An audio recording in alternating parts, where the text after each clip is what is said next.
Hello दोस्तों, क्या हाल है। उम्मीद है कि आप लोग बहुत ही अच्छे होंगे और कुशल मंगल होंगे।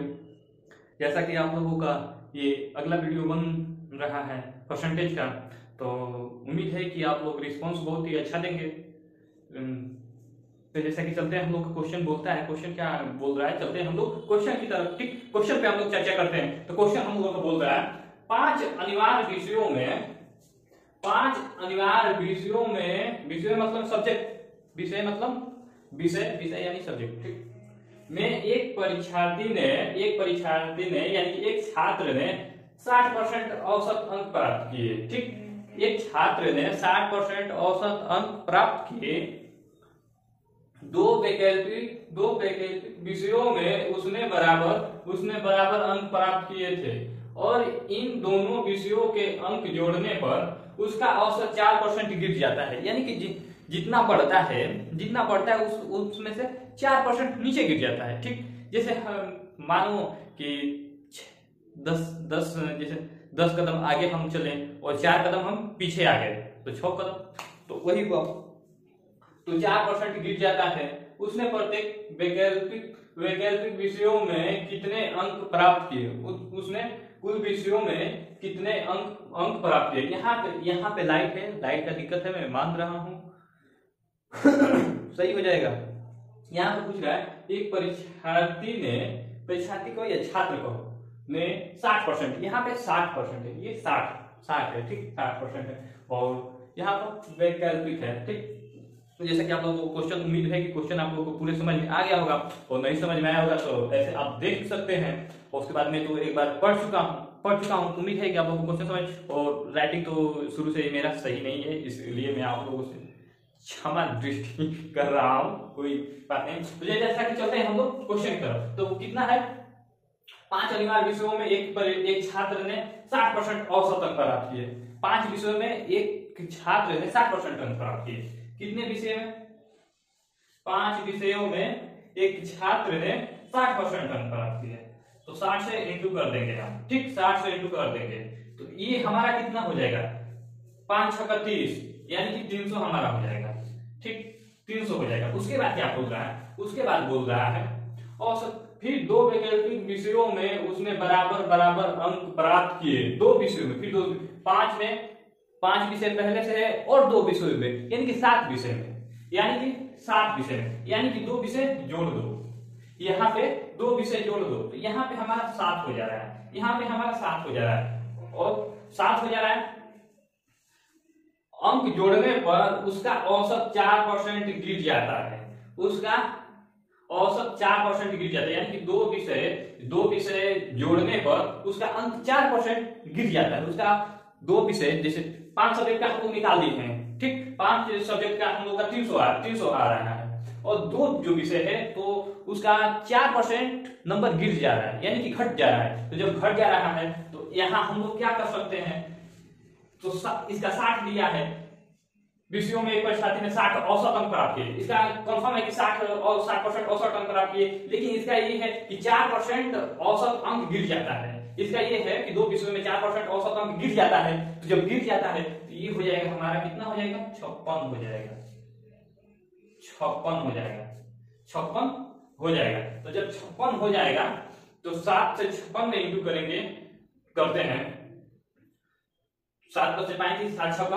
42, 42 का 2, और 7 पचे 35, 35 में 4 जोड़ेंगे, 35 में 4 जोड़ेंगे तो ये हो जाएगा 39, ये हो जाएगा 39।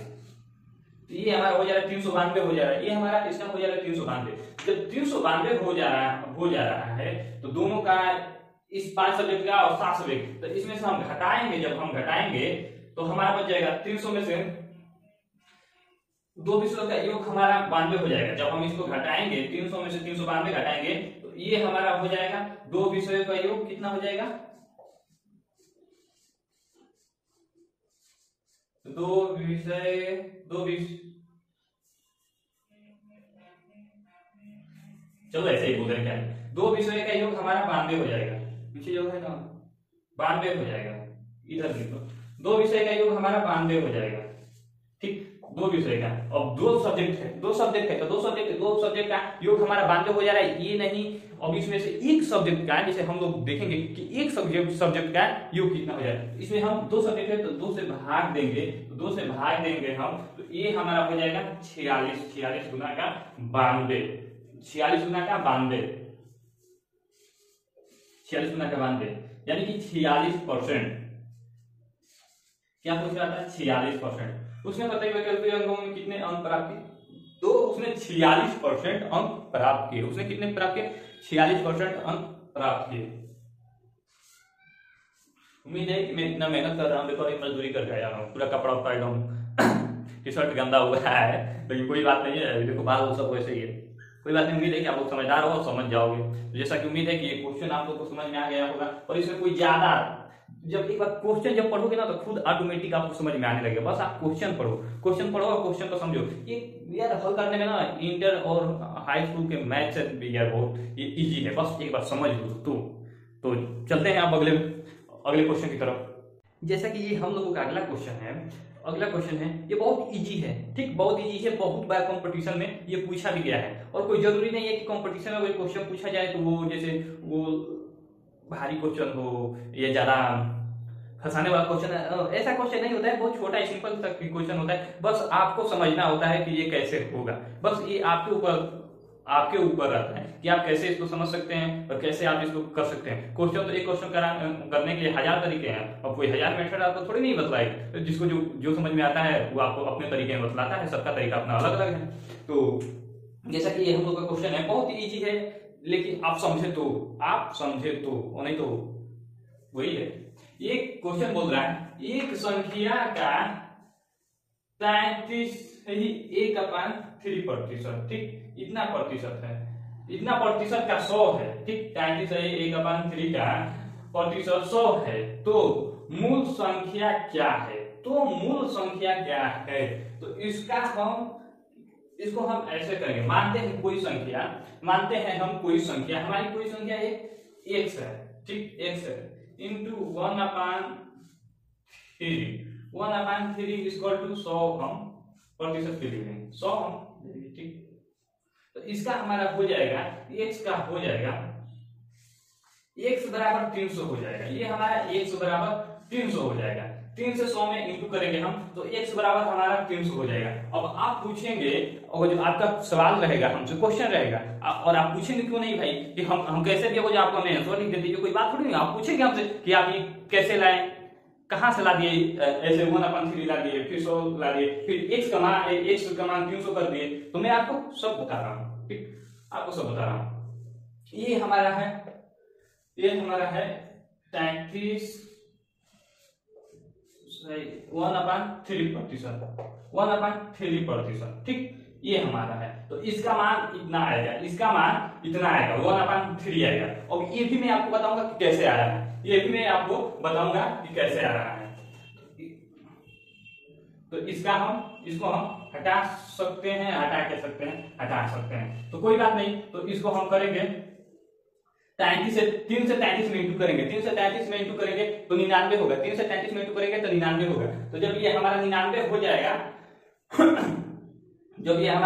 हो जाएगा तो एक ये है, 3 से 33 में इंटू करेंगे 99, और एक तो ये हमारा हो जाएगा 100, और 100/3, ये 3 है तो 3 नीचे रहेगा, ये हमारा 3 हो गया।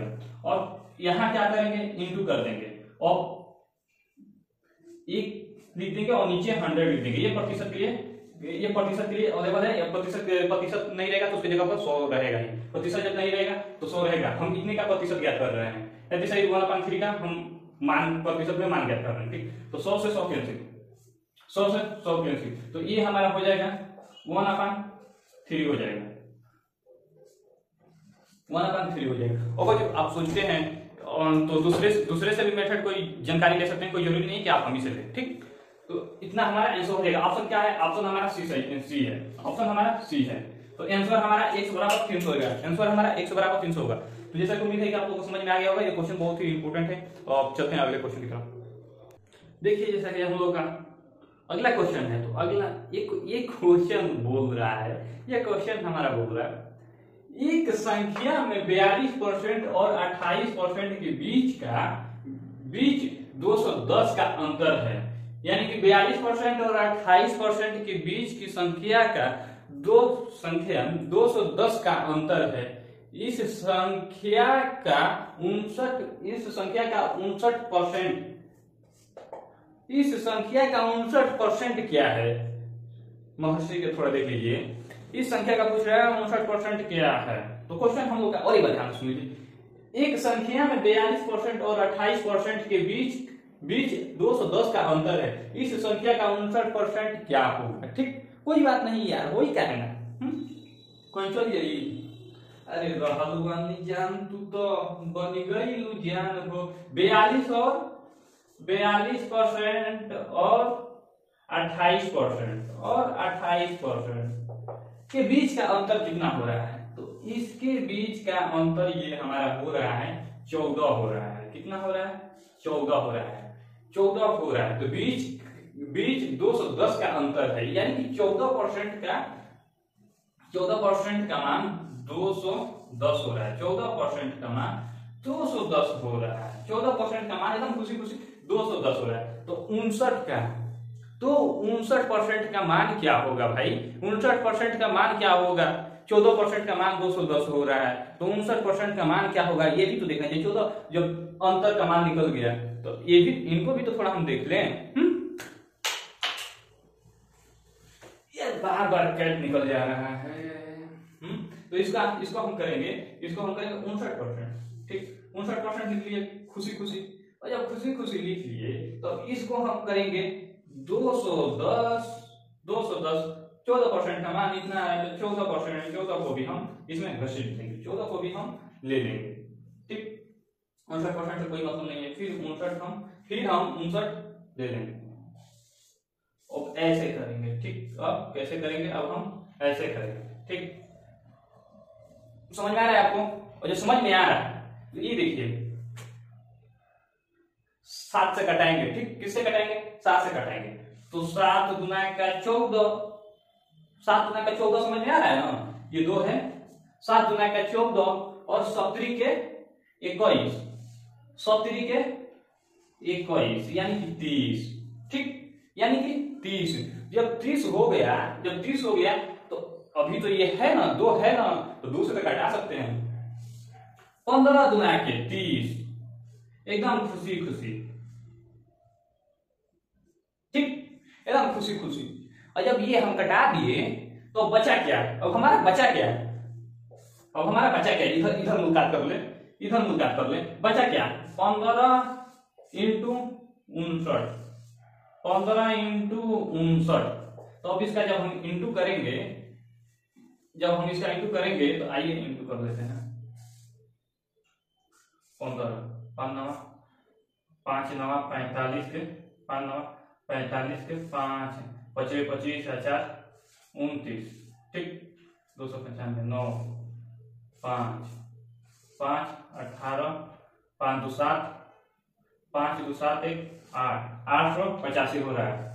885 हो रहा है। 885 हमारा किस ऑप्शन में है? 885 हमारा किस ऑप्शन में? तो 885 हमारा फर्स्ट ऑप्शन में हो जा रहा है। ऑप्शन ए एकदम यार इजी है, बस समझना तो है आपको, और हमें समझाना है। आप जैसे समझेंगे वैसे हम समझाएंगे। कोई ट्रिक हो आपके पास तो आप हमारे यहाँ सेंड कर दीजिए, कमेंट कर दीजिए यार। हम किस लिए यहाँ बैठे हैं। उम्मीद है कि आप लोग समझ ही लेंगे। लेकिन यार एक बात है, मजदूरी कर देने के बाद यार मजा आ जाता है। वो रात क्या रात होती है जिस दिन मजदूरी हो जाए, दबा कर मजा आता है। जैसा कि ये हम लोगों का क्वेश्चन पूछ रहा है, ये हमसे पूछ रहे हैं एक दिन का कितना प्रतिशत 4 घंटे व 30 मिनट होता है। बोल रहे हैं कि एक दिन का कितना प्रतिशत 4 घंटे व 30 मिनट होता है। तो इनका बहुत ही आसान भाषा में हम इनको बहुत ही आसान भाषा में आसान तरीके से हम इनको जवाब देंगे। ठीक, इनको बहुत ही आसान तरीके से हम जवाब देंगे। अब आप कैसे दे रहे हैं, उम्मीद है कि आप लोग इसको सॉल्व कर दिए होंगे, और नहीं कर रहे होंगे तो हम तो करेंगे ही, क्योंकि भाई ये हमारा प्रॉपर्टी होता है, हमारा अधिकार है। ये 4 घंटे 32 मिनट यानी कि 4.5 घंटा, यानी कि 4.5 घंटा, 4.5 घंटा। और दिन भर में दिन का कितना प्रतिशत, यानी कि 24 घंटे का कितना प्रतिशत 4.5 घंटा होता है, 4 घंटा 30 मिनट होता है। दिन का 24 घंटे का कितना प्रतिशत, 24 घंटे का कितना प्रतिशत 4 घंटा 30 मिनट होता है। आइए देखते हैं हम लोग। 4.5 घंटा 24 दिखाई ना, 24, ठीक, 24, तो ये हमारा हो जाएगा इंटू 100%। तो ज्ञात करना है तो 100 तो रखेगा ही, ये तो हमारे रहेंगे ही। तो ये हमारा होगा 4 गुना के 8 1 9, 4 गुना 4, 2 से 4 में इंटू करेंगे तो 4 गुना का 8 और 1 9, ठीक, 9। और नीचे आएंगे तो ये हो जाएगा 2 इंटू 24 इंटू 100, ठीक, 100। तो ये हमारा, अब यहाँ पे कटाने पिटाने वाला, यहाँ पे जहां भी हमें देखे कि यहाँ कट सकता है, ये मानिए कि हमें कहीं जाना ही है, रास्ता 15 किलोमीटर का पड़ रहा है, तो हम वहां पे यही ना देखेंगे कोई दूसरा रास्ता मिल जाए कि हमें 11 किलोमीटर ही चलना पड़े, हमें चलने में आसानी हो, हम तो अपना सुविधा देखेंगे कि कहाँ हमें सुविधा हो रहा है। सेम प्रोसेस वही है, ठीक। तो यहां से 4 से कटाएंगे, 4 छक्का 24 और यहाँ पे 25 चौका 100, कट गया, ये तो कट गया। अब यहाँ देखेंगे तो इनको हम कटाएंगे 9 को, तो 3 गुना का 6 और 3 का 9। एक कटाने में एक हमें ध्यान रखना चाहिए कि जिस संख्या को कटा रहे हैं तो वही 2 संख्या है तो एक ही संख्या से कटाए, ये नहीं कि 24 कटा दिए 6 से और ये 100 कटा दिए 4 से, ये गलत बात है, ऐसे नहीं किया जाता है। 4 से कटा रहे हैं तो 4 से भी कटाए, 4 से 100 को भी कटाए, कटे या ना कटे तो अपनी जगह की बात है, कट गया तो अच्छा ही है। तो अब हम 2 गुना का, अब इसका हम इंटू करेंगे, तो 2 गुना का 4 हो जाएगा 75, 25 के 75। अब कहीं कटने वाला जगह नहीं दिख रहा है, अब कहीं भी कटने वाला जगह नहीं दिख रहा है, इधर करते हैं। अब कहीं भी कटने वाला जगह नहीं दिख रहा है, 25 इंटू 3 तो 75 अपन 2 गुना का 4, तो ये हमसे पूछे थे कि 24 घंटे का कितना प्रतिशत 4.5 घंटा होता है, 24 घंटे का कितना प्रतिशत 4.5 घंटा होता है। तो भाई इनका उदाहरण, इनका तो हमें देना ही पड़ेगा हमें। तो ये हमारा हो जाएगा 18 चौका 72, 18 चौका 72 और 3 75, 18 चौका 72 3 75%, यही हमारा आंसर हो जाएगा। ऑप्शन कितने में है, ऑप्शन हमारा ए सही है, ऑप्शन हमारा ए सही है। उम्मीद है कि आप लोगों को समझ में आ गया होगा। यहाँ पे थोड़ा कटाने पिटाने कोई दिक्कत नहीं हुआ है, बस एकदम आसान क्वेश्चन है, बस आप लोग समझ जाओ, एक बार समझ जाओ और हम तो अच्छे से समझा देंगे, ऐसे समझा देंगे कि जिंदगी भर याद करोगे, ठीक। जैसा कि यह क्वेश्चन बोल रहा है, यह हमारा क्वेश्चन बोल रहा है शक्कर की कीमत के 40% बढ़ने पर एक व्यक्ति अपनी खपत 20% कम कर देता है। एक व्यक्ति अपनी 20% खपत 20% कम कर देता है। शक्कर पर उसके ब्याज शुल्क प्रभाव पड़ता है। एक व्यक्ति है शक्कर, जैसे चीनी की कीमत 40% बढ़ने पर वह अपनी खपत में 20% खपत कम कर देता है। तो उसके शुद्ध शक्कर का चीनी पर क्या प्रभाव पड़ेगा, ठीक। यह हमारा क्वेश्चन है। तो जब क्वेश्चन बोल रहा है तो इसको हम सॉल्व करते हैं, इसका एक फॉर्मूला है, कमी वृद्धि, इसमें वृद्धि नहीं, इसमें कमी हो रही है, इसमें वृद्धि नहीं हो रही, इसमें कमी हो रही है। तो इसको हम हल करते हैं। इसका एक फार्मूला होता है, फार्मूला क्या होता है, a plus b minus a into b into नहीं अपन 100, ठीक। यह इसका एक फॉर्मूला होता है। तो इसका हम करेंगे, हमारा कितना हो रहा है 40%, 40, a का मान 40 हो रहा है, b का मान 20 हो रहा है, माइनस और a इंटू b है। तो a का मान कितना था, a का मान 40 था, b का मान 20 था अपन 100। तो इसमें अब हम करेंगे क्या, यही हम कर सकते हैं, 1 से 1 शून्य से 1 शून्य कैंसिल, 1 शून्य से 1 शून्य कैंसिल, ठीक। अब यहाँ पे हमारा हो जाएगा यहाँ पे हमारा क्या हो जाएगा, यहाँ पे हमारा 60, यहाँ पे हमारा क्या हो जाएगा, यहाँ पे हमारा 20 हो जाएगा यार, -1 मिनट रुको। जैसा कि हमारा यहाँ पे कमी हो रहा है, यहाँ पे हमारा कमी हो रहा है, जब यहाँ पे हमारा कमी हो रहा है तो यहाँ पे माइनस रहेगा, यहाँ पे हमारा माइनस रहेगा, ठीक।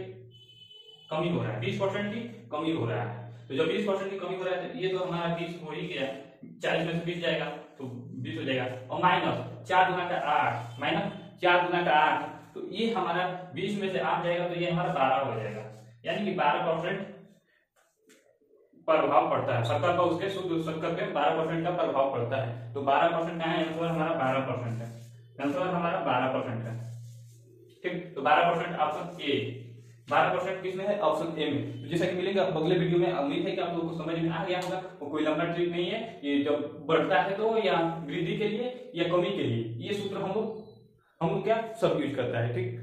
वृद्धि और कमी के लिए ये सूत्र a plus B minus A into B upon 100, इसको यूज किया जाता है वृद्धि और कमी के लिए। तो जैसा कि हम लोग का क्वेश्चन समाप्त हुआ, मिलेंगे अगले वीडियो में।